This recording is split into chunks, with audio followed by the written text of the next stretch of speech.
Yeah. Praise the Lord. Yeah, vi ele tu ele nei fiafi. Te tonu lela tatou amata tu se pese ya. Te le afainga ya le avese alfa vai. Amen. Ya ona amata tu ele o tatou por kalame. Ya ole MANAI o MANAVA o GALUEGA ile nei fiafi.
Amen. Ya la tuina tule sunga le ya o ya vayuma ya et amtaina tato maftanga isi salo. Lo mato toma le langi le tuale toma le alo ma le ngana ia. Mato fa ne ina lo swafa ile ne foi bai ngoleso. Amen. Mato o lia manuia ile lo fa ma le ngale yo lo fio. Faftai le ola male malos, faftai le fa malo longa yo mato tino. Tai maftang li lo lo ngana pa ia. Faftai me umolo e fo ina tau se no mato ola ile ne yasu. Amen. Mato te sanga vivi ia ma fa ia e mato ngana ya te oi. Hallelujah. E fa fetaia la o fio ma lo wanga le. Nei foi tu la lo mato tama. Mato ye foi le am tina o le polokalame le tua. O le MANAI o le MANAVA o GALUEGA. Ya mato talo ile ya seisi tau mafa sili na ilo la upu fola. Amen. Mato talo ya te oele ile ngalala o lau fanau o fenga yai ma GALUEGA o le yasu. Fatonga ya te oe ya vela vala o fionga pa ia. E vele o se me ai sua malie le tu. O wala vale. Fatupu peo le malo si fale nga. E fa wa wai tofi matuti. Talo le tua, fatasmaya te matou, fa wina i matou. Ile mana o lo nganga pa ia. Tu mawala vi inga i lau fio no lo swafa Yesu Kiristo. Amen. Amen. Amen. Yeah, vi ele tua nei fiafi. Praise the Lord. Yeah. Le ma ue fai masui. O le au nanga le Global Kingdom TV Channel. Yeah, ma te fatalofa tuai.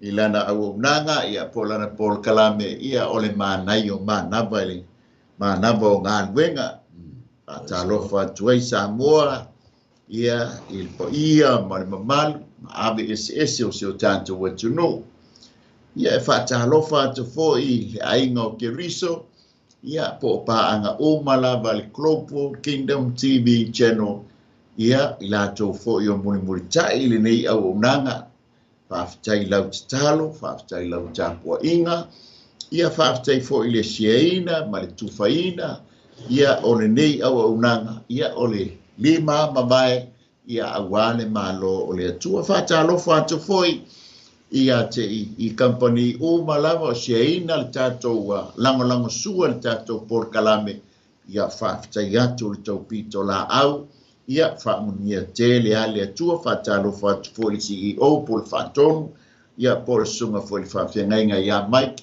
ma le whaletua, ia Sarah, ia e mai se foi uso ma tua whaawhine, ia pe ona au nai le tu malosi au kilani, ia I le Global TV channel, ia e pe ona ngalu e malo le ngalu ia mo ia malona malo ia le whaangaloina ana I o mama tua whaaleanganga, ia le sunga le whaawhengainga ia mai eba oka ma le whaitua, ia nufou, ia e mai se foi le tapo inga mau, le o mātua malolo, malo, whaawhengainga ia pasta a while, ma se o mātua tina ia whirila, ia fōti ia while whaafitai le lua tāpua inga, whaafitai le lua talo, ia e maua e pēle malosi, ia au nai I le atua, malona whenangalo, ia mai se foi woma ainga, ia le atua le, ia whaatalo whaatpoi lau sunga, le li au vai unga le fiafi.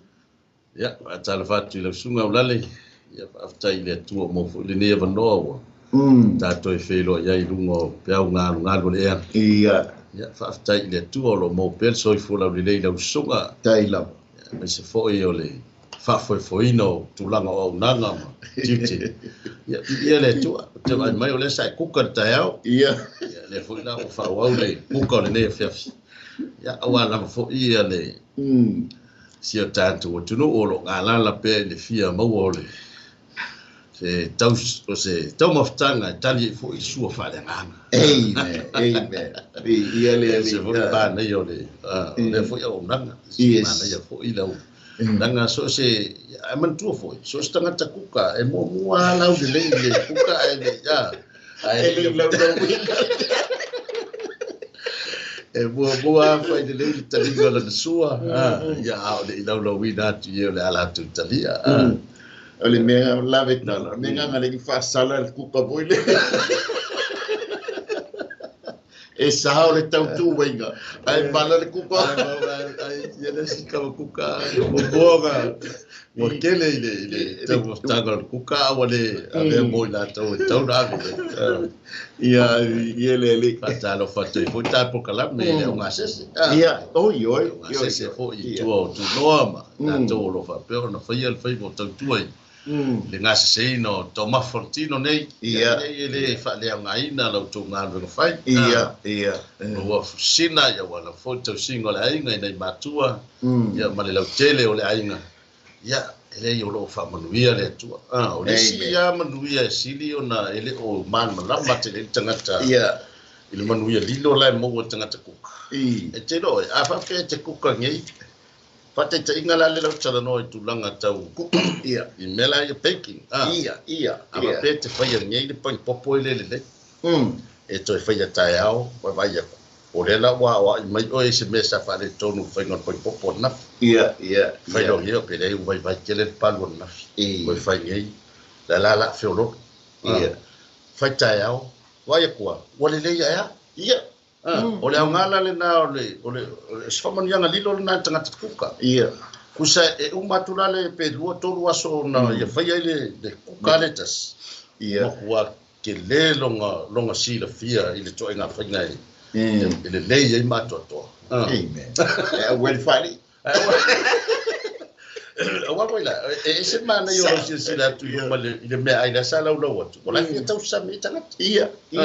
Ya vai atu fo lo lau e wis. Ia. Ya pe fa le mana ia fo I fa ngono tangata ko. Pe la fa me papa pi sa mo. Fa pa ya nice. Vai pia. Ia, malo sa mo ne fiapi. O le tatou MANAI o le MANAVA o GALUEGA. Ia maua mai la tusi na Iopu ia 𝚗𝚙𝚎𝚘𝚡 tolu. Ia aolona 𝚘𝚑𝚜𝚑𝚡 muamua. Ia 𝚘𝚑𝚡 sefulu. E te 𝚘𝚑𝚡 ia muamua sefulu. ia muamua sefulu whaamole a. Ma ia whaafonga o upu fua whiwhiria mai le fionga pa ia tātou ali. Amen. Muli ane ua tautala atu Iopu ma whetuu ilo naso. Ua whai atu fo Iopu ua whape atu. Ia whano le aso na whanau ma ia iau ma le pō na whai ane ai. Ua tō le whawhine o le tamatane. Ia vele na aso ma pō liuli. Aua ne isua ina ele atua mai lunga. Aua ne ipupula iai le malama. Ia toi maua ele pō liuli ma le ata le oti. Ia tu mau yo na lunga le ao. Ia wha matautia i mea e pō liuli ai le aso. O le nā pō ia whaoa e pō liuli tele. Aua ne oli o ia whaatasi maso le tausanga. Aua fo ine yo o ia i le 𝚘𝚘𝚎𝚘𝚡 o masina. Whauta. Ia vale lava lea pō. Aua ne iai se pese fia. Ia whaafano ina ia e ila tau o e ua whetuu ina aso. O e ua popoto e whaoso mai i levi atana. Ia whaapō liuli ina whetuu o lona fiaf pō. Ia whaatalitali i le malama. Aele ai lava. Aua fo ina i vai atu ia i lau mata o le tai au. Aua sa le punitia e ia o whai tutoa o le manava o lo tina. Ma ua le na tia le ti ngā ia tau. Mea mai le tua le 𝚘𝚘𝚎𝚘𝚡 na fionga. Fo i pe i ante ia no na mi inga e wha mau. E wha e ua le parakarafa lea mai unga. I le upulea ma ua le na tia le ti ngā ia tia. Wai o le mafuanga lea o le whetuu e le to ino. A o le tātou wa malu o i o le tātou MANAI o le MANAVA o GALUEGA le e fiafi e wha upuina whapia. Mafaufau muamua. A o le i whaia sautau. Mai o unga le ua MANAVA GALUEGA. I fo i mea whelaba sa e lunga le ala. E fo le mea tupu i o le whale pe atau watu e le i whaia. Le asa u whasoa. Malo whaftai. O le mea muamua o le. Ia walanga iei mea tupu whafose e tiri mafu.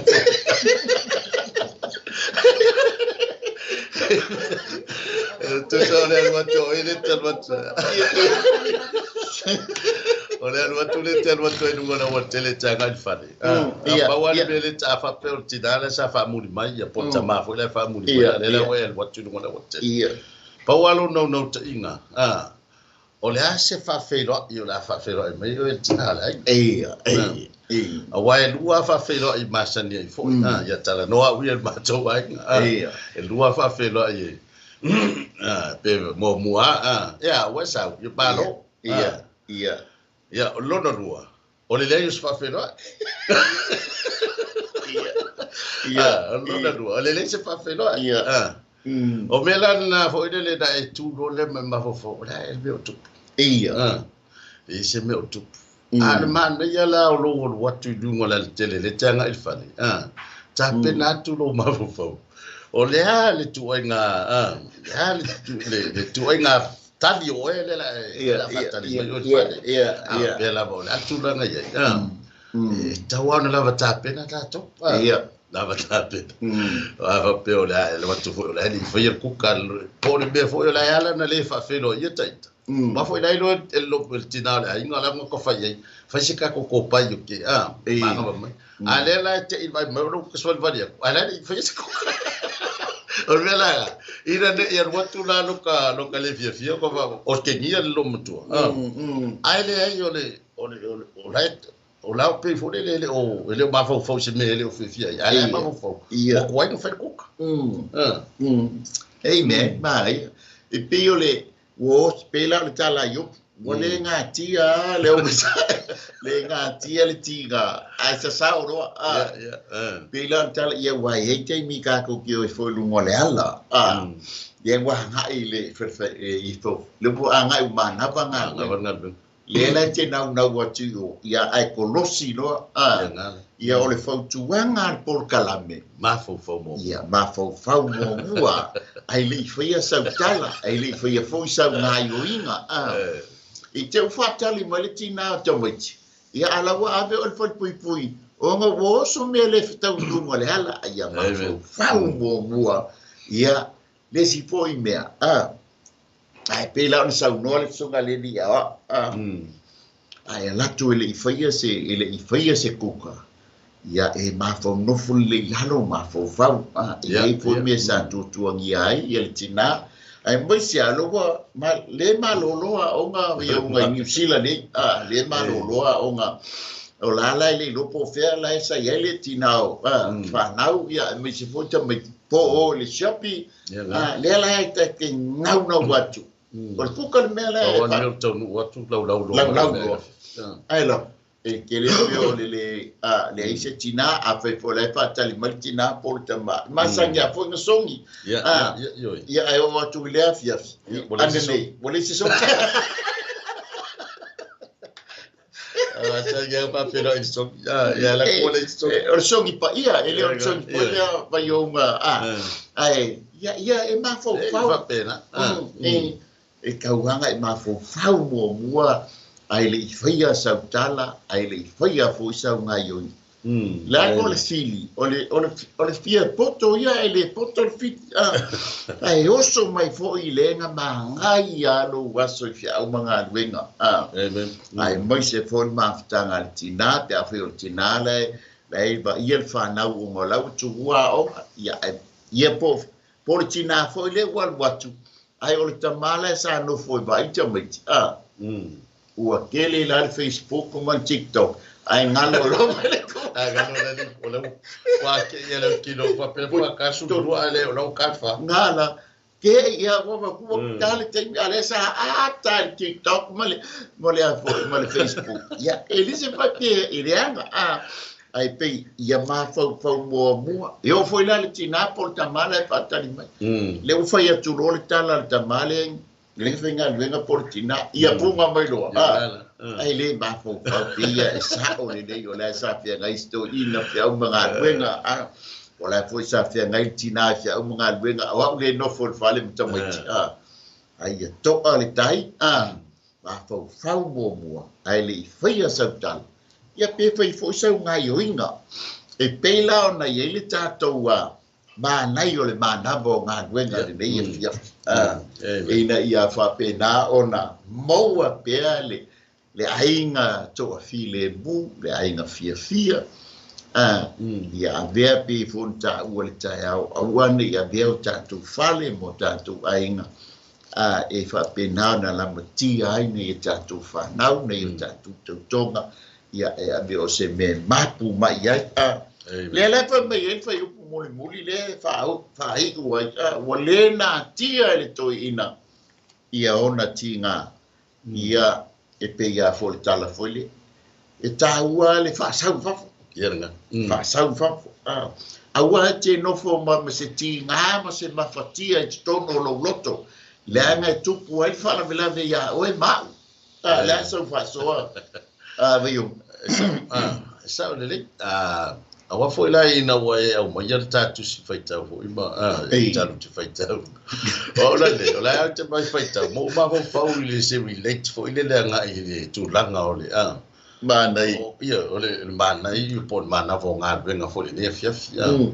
e sa wa ona fa la solo le fo ile le fio pa ia le tu e au nga tu se te o titino le mo ko ya va ku ko le va ko pele wala tu le o ba mo le tati ia po fa me la le ki fa fa ngi va to le o le titino le o le ko nga ku ka ya nga fa pena umalala umatamata ile tu spectator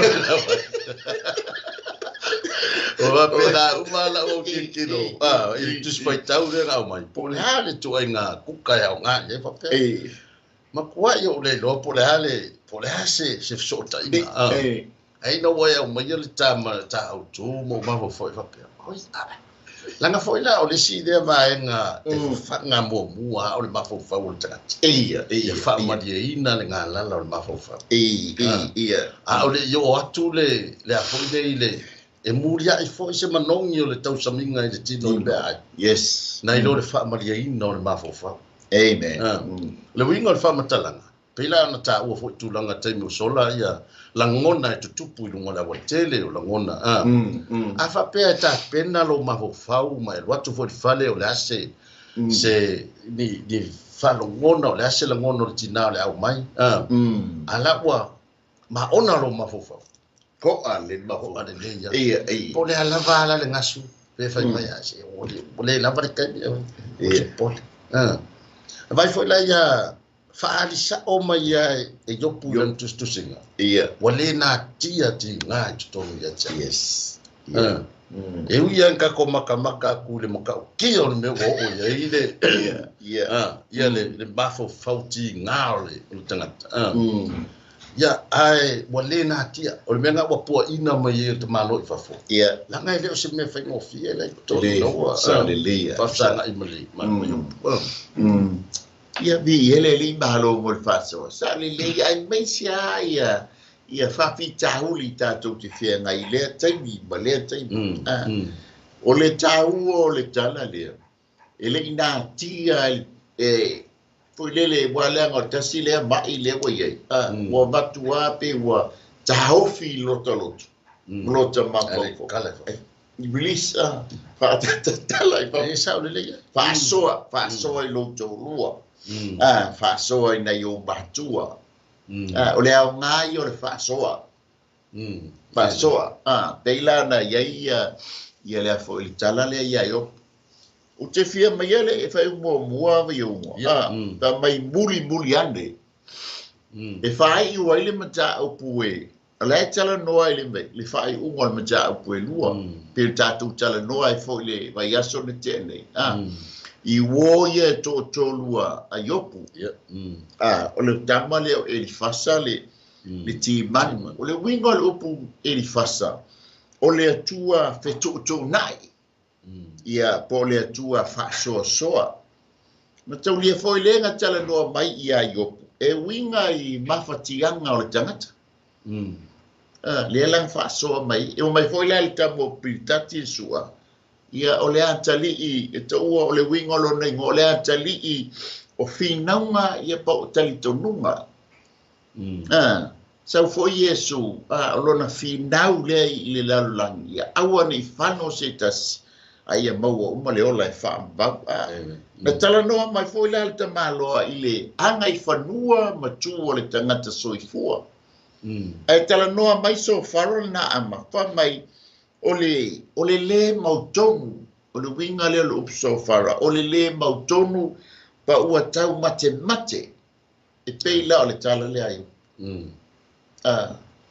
Wa o le winga o le upo yo, where is my father? O le tau matenga, pe o longa winga o lona ingoa. Ai tala noa mai le tangata le ai le anga vaa o le tangata. Amen. Lela wa uma fa mai e fitu waso fitu po lenga na fela lenga la to mafutai ile la wele ele yo to no fali no fo le ia ile la wele ele ia ai asu ifo le fu ile fu fia yo la to o le anta o salambo fitu waso pe yo uma pe la tala no el complete le wingole complete ia le sau fo Yesu ele ipa ole ngā ngā Yesu. Na ia complete le leila na ngā ngā. Ngā leina ta ua le numero fitu o le complete salvation a Yesu na fai ile tangata. Na fai ile tangata ina ia salamo le tangata. Ale lala tato baba ai fai upu ia. I winga o le fetu ua yo. Aisia. Le wa mana ia le fa sau fafo fa hali mai fa soa le la fa soa la na fetu le I la to le ai mata uli fo iba yo nga le fa mai le tusi fo le fa to fa ta oto e lu fu ono fa yo pu lua E pei o le manu lele, ua whea lua. Ia male pea ua whelelei, whelele ai. E wha pea le whetu u whaifua e leo. E people, wha pea ngā ia le whetu u lea iopu, e pei o le manu lele o lea whea lua. Ia male pea e whelele ai. La so fa so ai natural pepe e se me tu o le pepe ya ele solo ele ida nga vai ngai vai pepe ele ma faina tu o kamala nga moe ka o sa wa i lungo se la niu por ese beta o ma for fola ka o ko le lo la yo pepe o kusala wa pe o fasa so sa tonu ya uya Wale loa wale faia ona Mafaufau nga ona manatu ona wa mafua mai ona tinga tele o lona loto malona o tinga o ya te langa na o va ai ama o matamata ile fasa Iopu o mana ia io nai mena o mo fo ila fai tau ai ma ele te ia o mai tinga o Iopu ole fafisiri o tinga i tono Iopu ele o mamafa le Mafaufau Iopu tinga ona mai ila ua ia vai tau ole mamafa o Iopu ole mafua anga o nei tinga ole hali mea wa mafua lailo Iopu o io tangata e fatuatua i le atua matua i mausalilo na fatuatua i le atua le ise mea fale tonu ai le la maftanga me foi la me lilo le ilo la wati ferengia yo le o mai wa matanga kusi bene di ba ke kupu ga me e chau me lilo ye choli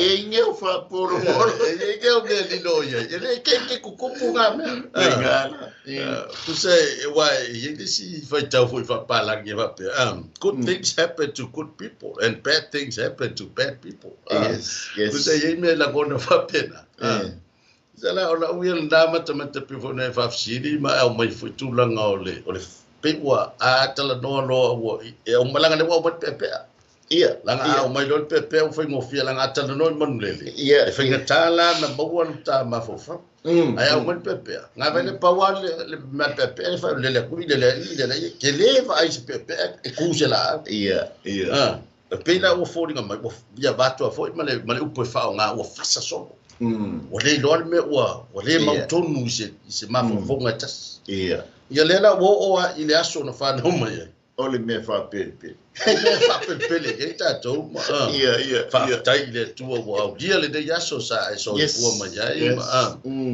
ai le o ye le o to mano sa o ita Mafaufau mo Mafaufau mo o le fiesta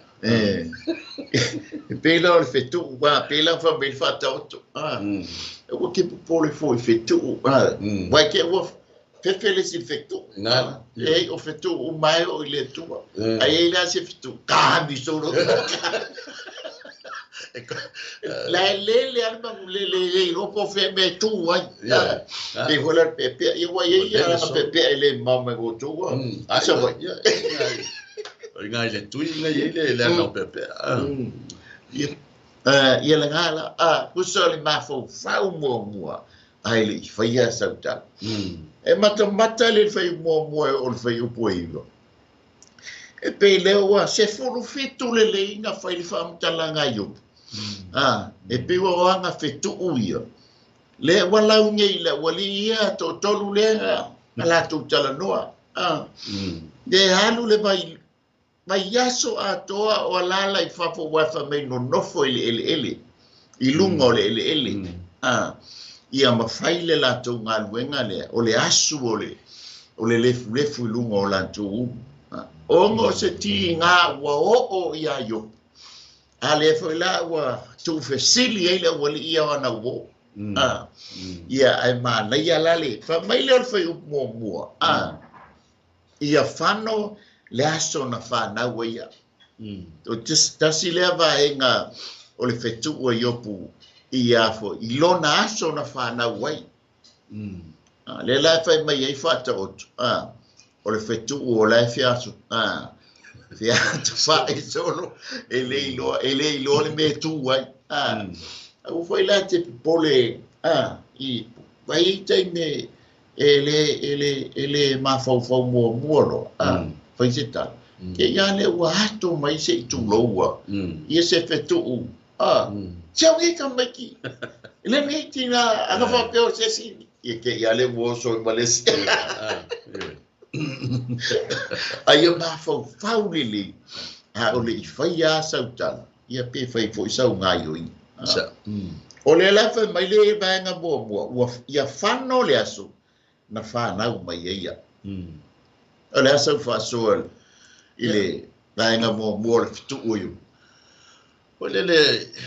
O le whenga tātele na whaasenga le Mafaufau o sto ina langa le kaukala mai longa tina, i lona tinga. O le whenga tātele na o ai a tātou tangata fo i e tātou te mafuta i le atua ma pe o aso tāua i langa o le aso i le rope au dia pe le ai. Oh yes. O aso tā sa i le taimi o tātou iai MANAVA o tātou tina se tulo. Sa tatalo le ainga matangata I loa uma lo tatina ia ola le aso e tu poina e tu ese ila o lo taua ma le tina ma le o lo taua ia fa peona anga le leila o fio I fa file muina ma le leima mo se felo inga ma le tangata fo o se aso e fia mo o le tangata wano maua toi fo I fa peo I le mitonu le I sa ola ma ye Iopu e ye se anga I fanua le fo I pitonu a fa na o se tamatani e makua I faile paki e yes e makua I paki e vala au dia uma le pitonu ato ma tangata o le nanu e o mai paki langa o tamatani o le ai o le aso sa matua I ori ai tote a le o feku o le komai o kele ko e fia maka kua kargas ora me foi o te no Mafaufau I wapia ai sa le me wale fai pela na ia tala nga I le taimi o lona tinga awangi o koe manga kua ngai kaimi o ke ua o le aso ia kaime ia o Mafaufau nga lama pia no foi atu timi o sola mo ka kia ba le ki mo le no pola le kuko le pe fa fai ai pe fa lai ko le ko nga fa nga por kale pe o Mafaufau nga o tu la ba no Mafaufau ngo mata ta tu sfaita wa pesa mo kwa fa ka kia le kuka le la bo bodi de o le mea ta o ta kuka le ia fia o fofanga ina le lei o Mafaufau o le Mafaufau yo ai kuka o le winga na la tala pai tua o le ta pena le le o Mafaufau a lava ta pena Mafaufau e alwa ku foi la kuka e manongi le le ma te uri foi o le pe o le fio le a o lota Mafaufau e pe ko ngai ai le foi ia fai unga fai a sasi la lo ko Mafaufau ia se lo tala o le Mafaufau o le kile na e sa le o te no fa mata wa pe ka no fai le aso e si ta o yo ta Mafaufau o makua yo o ia le de mai ha de malo man fa po ba te le fa mo rianga bo le nga ve ata toli ia u wola fa e ba fu mai la e tauanga fua maile ia maualole o le peilao ale la wa maualka megiki la wa tu maio ai fetu yo punga wo ki e au ngale sau papo le ti pasoa se leo e mafatia ai ia sao fo tanga te fasoa ye wa me sa lilo ia tai au sana la in more Facebook ia sa o le tanga tai te fasoa le la ke ia sikamo el fasama ti manu el fasama malikamo so faram tinta pinka sorry e se ia ko inga me mo fe ko no nga so e uia la ina tinga a le me ta ua le I o le fa au mai fafu Aua ne I langa o le tele leo ngase leo iei vai taune. O lo tau fio se ne ti ngā ai lo loto ma mawhatia ai I to tonu o oe. O lola I ngā matua. Ia ba ia kulo, ui, whapea kai kai le whapea la ka mani. Sa ma rosi a le. O le tau fio to tonu. E ma ia whatua. O te maua te Mafaufau MANAI mena o ilo sono. O le tatala mai fafo. Langa fo langa a maka mai o satani me sa fa sa kangi ngo wa umala kini va no bombo. Ia. O fai de fatau no le pa mai lo le MANAI vai tala sa kangi fa mai. E sui de pa. Ia. O le tala satani. O mea ia ko mo umame. Ia. Ai pa pe ase o kula ko ngole e ni do ele ite wo ko ka malo po la so lo mon po la se me tu pu pe le fai mai ela e to ia o la ni ngalo o me ia sa o la sa o le fa sa yo ia la ngale wa lu sa ka ni ku le man me ko eli mai fa fo ia le wa ku le man me to o ai la yo o le loto mal fatu yo le tinga ona isa langa ola wo fa ka ngai le tua ka ngo ye ia pa wale me e sa na pa ile o lo ka mano a o le a se me ke pule o le wo uma le nga pik nga kini fa fo fa tau nu le ka ma wa inga langa fa langa ino me uma a le la o lo fa mai e sui le pa la le wi ko fa talanga o me ai te vai ti fa fo ia e ma faia na to ma wa me ia ai ala pe so ku ko ka malo pa mai a fa ka dia oi ia lela o a unga ia ele ngata wa o fa le tonu tu langa o no tino mai va pena ai ona mafua mai tonu langa la o ko ngukinga ia la mo pa ia sa ka ngi men manga o ia sa le ia le mai fa so le me lilo la le o le oso mar malo ka mo sa o il fa ko ka lo fai ele la wo ya ta tu tanga ta faita ma ko yo ka ko le mama la ma pe sa unga nganta fa pe ai le langa la wo ni mai sa ka ki ko pero le tala so ile pa le tu e so ile pa o me o mai e ko mo wa e fa ka na ma se yo pa gracia le la o fe tu o ai male asol fa mai le vanga no lu ma le po na fa yane ai o to le fine o le tamatane ya na ai kai mi le nga tata ai longo o fa pe mai e langa woi o fa na wi tama o le tamatane bi a ta u a lo le tamatane ia e bi fa ta u ye por kala me u male tu e na mai ale tamatane bin fight fausia ia atam ai au mai fo I male so ani o tamatane ina ia fa ta no wina le bala wina o le tamatane ele va pela ile anga tamatane ai halanga mai elanga ile mafai ele tane ngalu to tas aya e manga unia na le tamaita le ala inga tu fa sia le ai danga o le bala wina o le tamatane le mai o le tamatane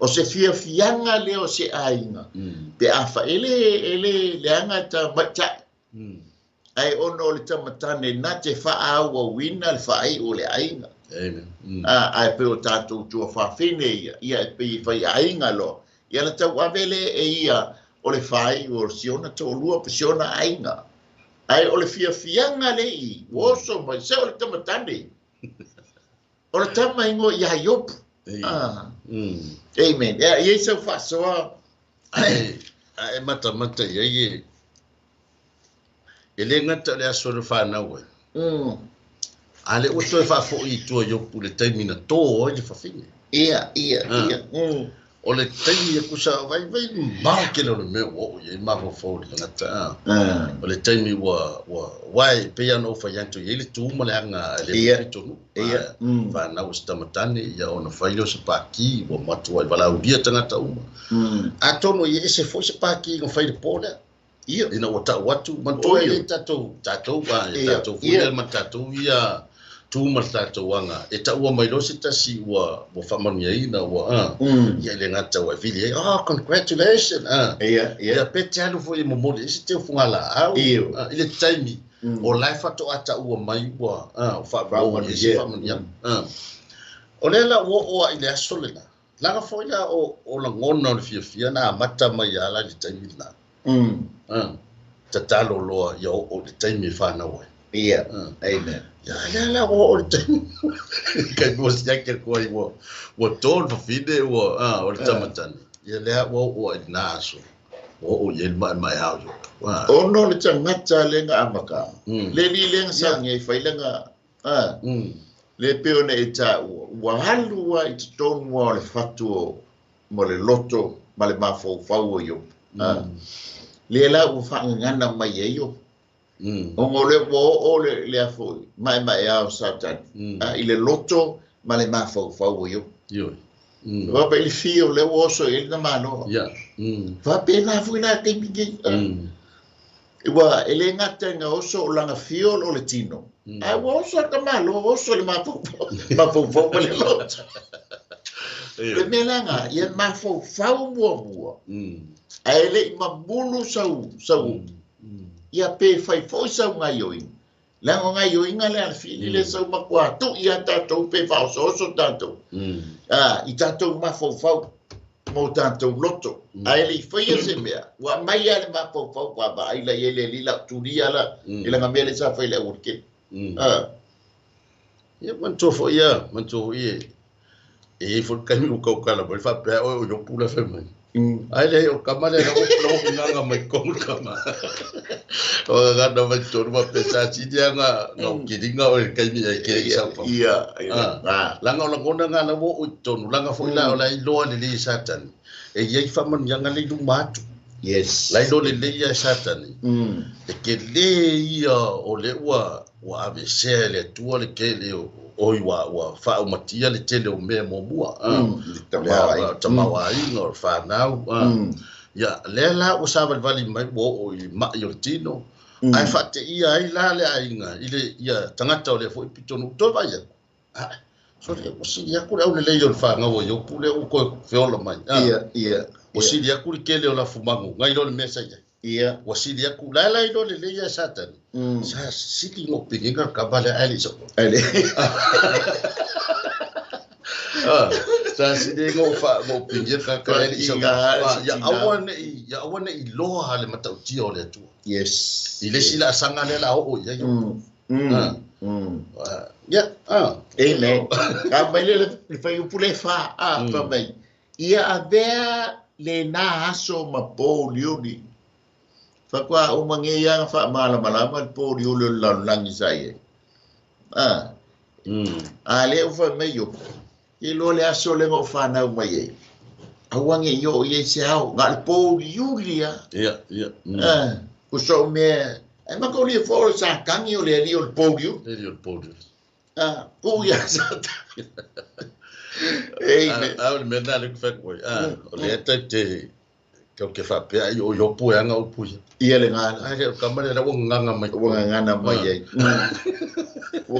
mai so o yo be ale ngau so wa ko mo ka le pe le fa ya tu ia vai la na ku se fulu fiku le la fetu la ya lu wa ya satan eli mai ato to ya faia se tala foia Iopu ile tua se asa tala ma ngai e was fur fikulile ia mai le va ngale lo no luol fa u fa awa ni su ina ile tua mai lunga awa ni saule tua su ele vai fainga sa tan awa ni fatanga le tua ko su ele aso le ngai fa na mai yo vai pepe ya Ole winga ton war ngale ke kuria kule la. Ya tau mau mai le mele no fe tuai ole ata tu te fai tau. Ono no te inga pela na sa no foi. Ole no te ingo santani. Ia sina upu se tasi. Yes. E fa pea tu yo puile tua. Ai sana u fa ngau mai. Ia. Ai san menga e fa ya. Ia. Na pawal me. Ole ai kau e kudia le ia la nei li me na ngatai ia siona ia malos. Leaso. Ele ro ke ele de mafuanga. Langa le usa sa o mai kinga. Che fai ia I lo tua mai wa kwai. Te wai.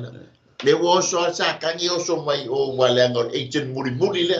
Le fa nga satan. O lo to wo le mo boy pa kasi nunga fatas ale wo so ye ma lo lai o. O le sina fisili na ofisile fo inga wo fai taua papea. A fai o le wo fa o mai ile fasal ile vainga mo mua le ya le fa na. Ai san me wole kide ko malum tua.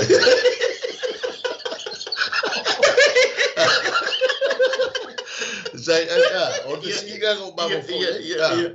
O singa ngo Mafaufau inga mai lo Mafaufau te study le mo te va. Ai san me wa sa si de fa o ma ko malum ko ia ngai lo tsango ko sa fa kinga. Ai ku sa o tali na o mai da u sa I dinga ma te va ai. La ngai ele fo ile kai mi o le pata lo mo tua ia. Ia. La ngai ole fa na pa to me le fa sono. Ia. O man pata tamati. Alfa na o la o malato o man pato tamao ainga ya le fa solo mai pata yo le ko fa ya te apole vai mai ya ele o ila yo pui ele o se na fa matalang fa pe o ya le ila mantu foi na paulo the first trust ile maftanga tono le ainga politina ile ba yo tamama tina the first trust for ole tina ole tama fo ole tina ai ole la o se fa mo nga mo mua le etapa ye yo por sona di mata ai ta no foi mo le se fa mo o kanisi mo le se fa mo ngai lo le ye satani nga faia inga kenesi Ongol tina. Awai ele tele tonunga sa te taunga o manor ke nese so olo maltusia yo. E tusa maltusinga maltusanga. Ya ai ongol fa solongo o tusi. Wa be ye yo pu o le mele ye pese o pese. Lela ngai lo le ya satan. Nga faia ina le ata mo onor tina. Si yo boso la I amaka meltina. Le tina ele fa pe le anga le tupa e ai lu tu taua male ma wa ye foistina nga singa ba I me life si tala si to e ina oi ia pumalo ai le se Mafaufau ai le faia sauta ia pe fai foisa nga yo pa pena po ma tu la ngolera wo I mai le ngata la inga faia ina eba o so mai le tusia yo le ala faia ina fo ia ai mata ulia tina amen o atam na mai ele calling el bala ulia ai va mai la le o mal calling faia lo le tina ele isa ula tina compete va pe tau fo le bo ai siri a oi le nga sa fa if complete leila le la wa mai ngia le a fo si toi si lo matu le kapa ku yo ele a lo minga fa per yo ele complete la ma calling la o sofa peila nga ele tato le ngata la wala nga le ngoso o ya satani o kenese ui mai ya eba le a fo ila ko o so mai ia ile a ba yo le a follow to e fai ina o ngolea le ngole me lilo le lila ele so na tino o le spirit po le nganga ele no fo ya tato fa ko ai no ko fo bo se le mele ke fai fa pe kai po me sa o le ele no me se o ngo mai yo inga la le fa mai le ba nga luna luol ta ul fai plefa o le wa uma awana iso so e ina ile tua o vanga lona lima awana I pupula iai le mala malama e matau dia foi o le kenese o le fetalai ngā le tua na fetalai mai ai ia mala malama ona mala malama lo ale foke sa wal ti apolo ia awange ko e faia se mala malama awange yo se mala malama ile aso le fana wayo amen yo ele ngata fa mai ia po liuli le aso ko e faia awange I mala malama o winga yo le ti apolo pe o ta wa sui pa o pa ai se yo woso like tonu le loto ma le Mafaufau yo ele ngana mai yo ele ngana mai e so fa so ya pe ana tala no ma ka ki o me yo o ele so o me nga o le tua e pule ye usanga pawal me nga fa ye yo ya le tua nga o yo pual me nga ka ye o ye ayo so le ayo so ko ba lo pule balbala ba wo balbala ba po yo ye pule le tua ale wo ye nga fa so ba ba yo be ka ku so le wo lo nga mai ile ba tatal no sa wa o upu manga me ye nga na mai o me ka bana wo to lo sa foi la ko mo fai mai e ku le mele be mai o nge I ma nge yo ban bana ma ya so ai fa nga la nga foi la o Mafaufau ja polo la ye sa si dia o fa nga yo ku sala o anga fa pe o ki lo anga fa pe ye se mo wi fa pe ma se loko ma lo si o fa tu yo se mo ngwe ye le ka nga o dia mai yo ole wa pia watu na pawa me na fatanga ile tua ya satani alu te pai lona tino o me yo me natural ele se me o ele se na pule na fa fenga ye fa ponsai nga o se fa nga le tua ele me fa ponsai ala pe mai a wonga I lo me langi me nga le po yulia ba o nga yo inga le tanga to le po yuli ka uma fa malama ku se kingese ale foi oso mai ile amtango yo fa po yuli po le fa me fa po lima ia to e moa ele po yuli male ato le oti longo minga let darkness and shadow of death stain it ia makwa fa maua ile ato le oti mai o nga ngana ia le tangata ele tangata ia le o satan ku sai sawa a maile me e fa umatia ai ma tu ina I lalo le sili ese o lo watua mo lo watua amen pela fa mai fa upule e a danga le lo na fitu le va fa pe elima ia tu mau yo na luma le ao e awa inge I mala malama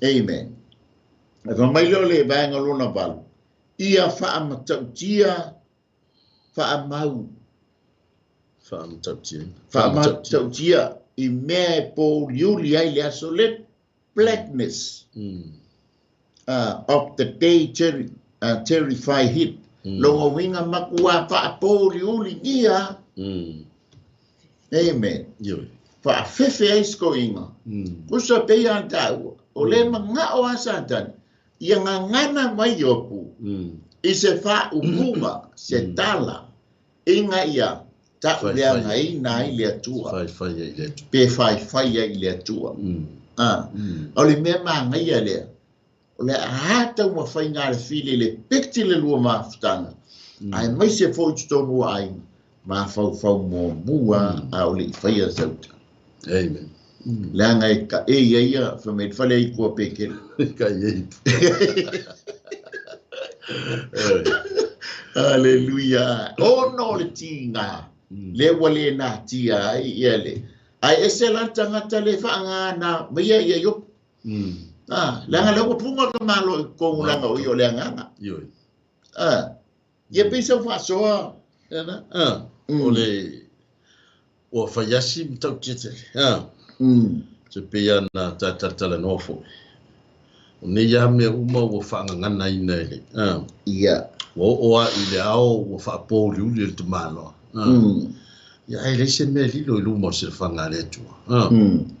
Ya ai o le na po ia fa o e po lu tele. A wone o ia fa tasi maso tau sana. O kafe. So. Te vai o le aso nga paki no fia mo o le tangata o whanau man. Le ngai o makua i o iei mai ha ka file. Se mea le lei satu. Bila wa ele fai upoe valu pe tau ia matata ipi. Pa mailia, ia whaafanoina ia e ila tau oe o fetu winas. Oe o popoto e whaaoso mai i le viatana. Ba po yo le ngata le ngai o e tena. Le nga fa nga sa tani lona tino e fa te mu ina ila na porkala. Ale fa oso mai ia le viatana le ta o le isa ia lu fulfita muamua. Ia male fa alinga e suru ro fe pe o lo tala no le ngata fe ai. Le fo to fa nga mai ia sa tani ia le ngata. Ale fo me fa nga fo o le ngata. Ale ngata la le ngo le biatan. Fo me o le ngata e tele to fe ai. Ai pe o le tala no foi. O le ta rako le. Ale la fa hoso mai foi. Pe o nga fa nga ina o tu se kenis. Le fo to fa nga ina mai I le fai upule e foi. Ile le viatana. Ia tau toi lole le fai uma. Pa mai ia fa apoli ulinia fetu o na afiafi. Po afiafi po. Ia fa tali le malama. Aile ai lava. Awa foi ni ba aiatu ia. Ila umata o le tai house. Le li o le poli uli. Li o le poli. Nei a mai ia le poli uli. Amen. Ai pe ona ta ua. Mafaufau muamua.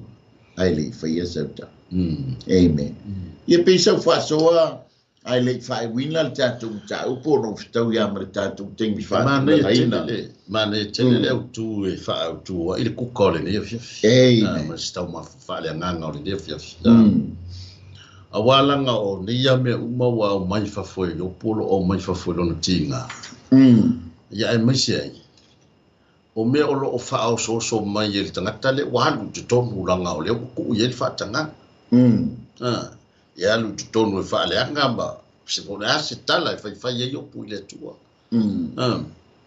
A o tato Mafaufau e tu po ya Mafaufau fa pene. Ia. E o mai ye Mafaufau ia o me le o me fa le tonu.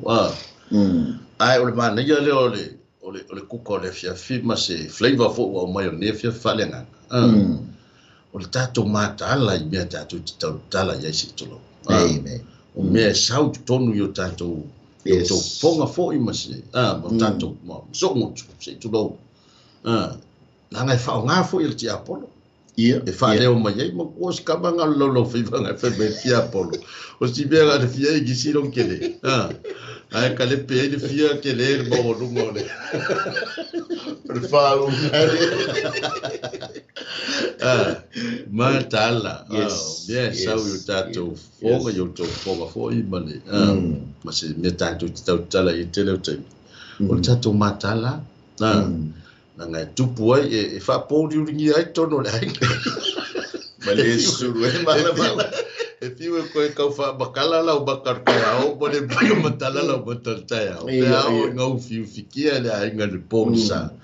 Ona i le tātou whatanga ina. Sika mai kala ke vai ele koe moe e tina, pere koe moe fotama. Ia. O si kala anga whai ngai. Ai o koe las palini la ai pōri uringi ai Mafaufau tina le.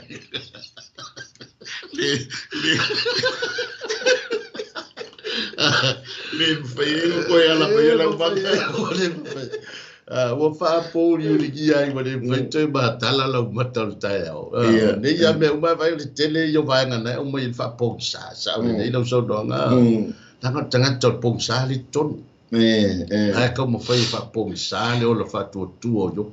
Amen. na ka mo fai fa pong sa fa tu tu ba yo se so what so important day. Yes, yes. E ka ke manatu maka ko anga le ai so le ta tu te le o mai lo langi va ni fa fo. Ai le o ye mai ha ta na ta man fa puna.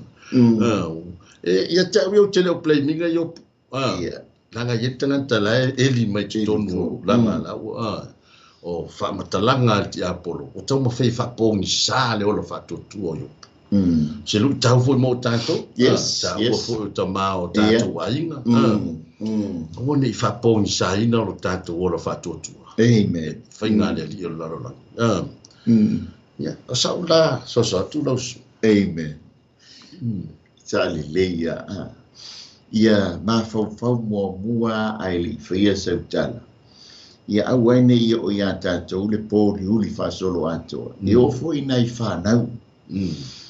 Le ngai i te me pa ua tuai se tala i le whanau e mawhati ai lona loto. Na nofo ai ale mai ia, ai le mawhai o na tau tala mai pe whaso mai. Aua amata inga ona mai lona loto ma lona Mafaufau. Ono se tala ona walafo au no malo Mafaufau muamua ai li faia se whamtala. Ia pōri uli ai loa ma le loto e le ngata le Mafaufau le whanau. Ia a o nei a tātou tautonga. Amen. Pōri uli ai o le oso i ai le malama le whai mei foli si vaenga le. Ia whaatalitali i le malama. Ai le ai fiu e whaatalitali le malama. O le koe malama. Ia e pe ona ia le whaasoa le nei e fiafi. Ia po o le MANAI o le MANAVA o GALUEGA. E taunu ua tu lo fale, le hale tu langa o ia. Ia Mafaufau muamua ai le imabulu a sautala. Langa le la oso mai nei le fili whaatupu lo ti ngā. E peila o na whai mei eio. A o le ti ngā na, ia vevesi ai loa. E toi maflofolo ai fo o toi solo mai le malama. Ia a ua le au ngā. Ata i lo le ma le fili. O ma fo le fili le sau e mai a le pōlioli. E le ngata ni wha pōlioli lo Mafaufau ma lo Mafaufau. Wa le oso ai le malama. Ona wa, tātou le Mafaufau muamua. I se mea le lei. Au le i faia sa tātou tala. Ia pe faia sa tātou ngālue. Amen. Le ngata fo i lea, ia tau mawhaia, ia toa le tai. A whai fo le wea ngā i whiau ngālue ngon nei a fiafi. Ia e ia fo i whawhi tāu le oso i stono o whai ngālue ngā. Ia a oso i whawhi tāu li, Mafaufau muamua, Mafaufau i siau tautonga lai whaatari mai, o siau whanau, o lo ahinga, ia wae aisia lesia ngā ke ia ngā wha oso ale whiri. Ia oso lo ma le mai malos, ia loka atua i loa, a lai whaatari mai le, tina ma le whanau. Ai Mafaufau es whautuanga lava, ma se lapta inga Mafaufau muamua, au le i whaia se tātou tala, ia ma se tātou ngā iuin. Ia sa mo le tātou MANAI na MANAVA o GALUEGA le nei a fiafi. Ia o le a foi se tala po se whaamtalanga ua le tau tamali. Ia e matua atu lava i nā te oe i le nei a fiafi. Ala atu i nā tu ma le whaaloalo i a vionga. So ngā le li awa ia nā te whao. I wina le tātou mawhitanga i se tala. Whaftaita mā. Whaftaia ngā ngapa ia. Hallelujah. Ia lava la o fio i lo whaatasi mai le ne fiafi. Praise the Lord. A matou mata le ie i le. Se te mitau mawhatanga o tāpena ina e whawhanga ai o matou ola whale nganga. Le tua o na matou langona le ie malie au matou loto i mewa e tāpena mo i matou. Amen. Talo ai le tua, ia mai le mātala i o matou Mafaufau, matou tau tala ai. A whai fo i eisi tala wa mātou so ona whaia wa ti ngā eisi tas. Whamangalo i mātou. Ta Yesu. A mātou te talo le ali ie. I whapelava ona maua i mātou le file mu i o mātou loto. Amen. O a fo ini fuafuanga mani lava singa o whiangai masi o mātou atuno. Hallelujah. Mātou te iloa o lo lama pēle whiri ma le te apolo. Au mātou whātonga ia te oi. Ia leo i le mana o lo toto pa ia ke riso o lau whānau. Hallelujah. Maua pēle tō while mu so se meo whio iai. Ia whapeo na whai wina fuafuanga o whai o le nei aso le manuia. Ia ale vi inga e whafo ia te oi tama. Maua i mātou le whātua Iopu le ali ie. Amen. E whāuawai le tātou māwhtanga. Wai lei lawa se isi malusianga o i mātou. Na o lau fio. Ia mau pēa lo mātou whatutu o oe te mawhaia. Me o malawa le ali ie mo i mātou. Talo lele nganga me whamoa lalo e wala ia Yesu Kiriso lo mātou whaolo. Amen. Amen. Ia, ia le atua, ia manuia fo i Samoa. So mangol ne yaso, ia ina ngale leo lele. Ia mai ua nei, mai Wellington, ia pato wha soifua. Manuia le fia.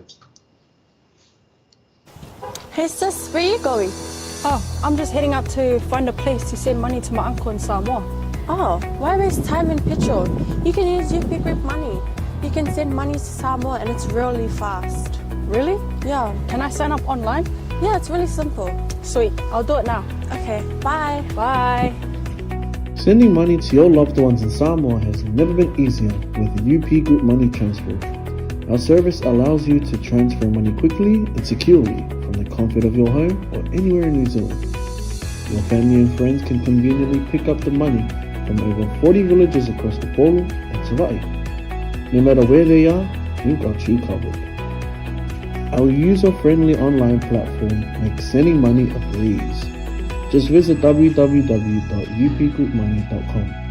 Sign up and start sending money in minutes. We're here to help. If you have any questions or need assistance with signing up or sending money, please don't hesitate to contact our friendly support team at 09558 2896 or 0800 877 328.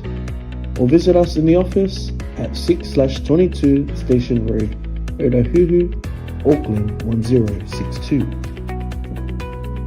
Experience the ease and reliability of UP Group Money Transfer today. Your family and friends in Samoa are just a few clicks away from receiving your support.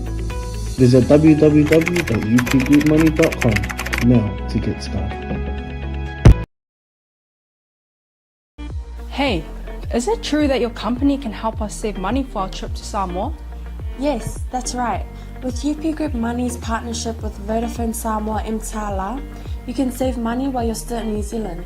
You'll need to register with UP Group Money to receive a Vodafone SIM. Once you have your Vodafone Samoa SIM, you can start sending money to yourself through your UP Group Money account to your tala account. You can only withdraw your savings when you're in Samoa. Oh, that sounds great and straightforward. Can I do my registration online? Yes, you can register for UP Group Money online. However, if you need assistance, you can come into our office and we'll help you out. For tala, you'll need to visit our office to register and collect your Vodafone Samoa SIM. UP Group Money, in partnership with Vodafone Samoa tala, offers you a unique way to save for your trip to Samoa while you're still in New Zealand. Here's how it works. First, register with UP Group Money. You can do this online or visit our office for assistance. Second, receive your Vodafone Samoa SIM. To complete your tala registration, you'll need to visit our office. And lastly, start saving. Use your UP Group Money account to send money to your tala account. The best part, you can only withdraw your savings once you're in Samoa, ensuring you have funds ready for your trip. Wow, that sounds really convenient. I can't wait to start saving. Exactly. So why wait? Visit our website to register with UP Group Money today or stop by our office for any assistance. Make your trip to Samoa even more enjoyable with our hassle-free savings plan.